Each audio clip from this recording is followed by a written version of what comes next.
Pekný sobotný večer, tipéri a tipérky. Netradične nahrávam v sobotu večer, potom ako nám vyšiel poobedný zápas medzi Cagliari a Lazio.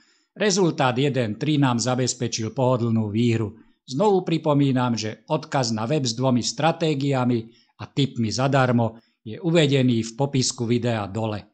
Dnes mám pre vás tip z Poľska a vy počúvate tipérsky Goalcast, magazín o zodpovednom tipovaní a kurzových stávkach. V 20. kole poľskej extraklasy sa stretne 15.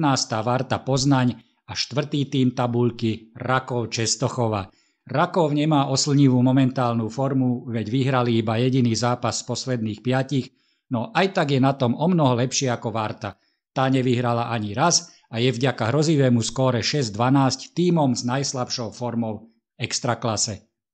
Varta Poznaň prehrala v predošlom kole na pôde Górniku Zabrze 3-0. Varta má značné rezervy v defenzíve. Inkasovala v 5 z posledných 6 zápasoch dovedna 12 gólov.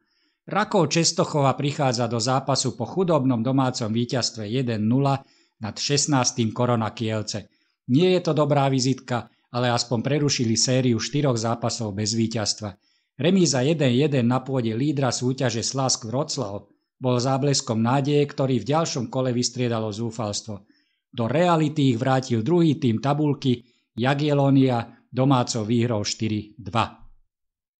Vzájomné zápasy od roku 2021 nedopadli dobre pre Vartu Poznaň.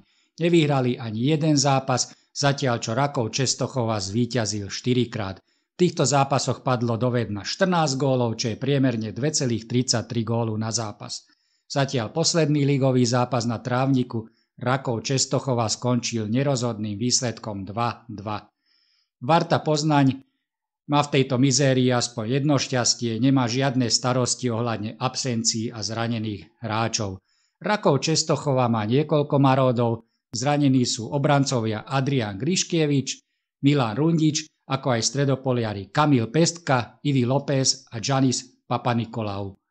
Predpokladám, že Varta Poznaň by mala byť schopná streliť gól mierne oslabenému Rakovu, ale ten splní úlohu favorita a pravdepodobne dokáže zvíťaziť. Skúsim opatrný tip na viac ako 2 góly v azijskom handicape a v kurze okolo 1,65. Férový kurz je niekde na úrovni 1,55. Na dnes toľkoto, priatelia, šťastnú ruku pri výbere tipov vám želám. Prežite nedeľu ako dobre sa len dá. Stále beží môj malý experiment. Podotýkam prvý človek, ktorý toto dopočúva do konca, napíše mi na mail, ktorý vidíte vľavo hore, tomu pošlem 20 € na bankový účet alebo na účet Skrill. Čaute.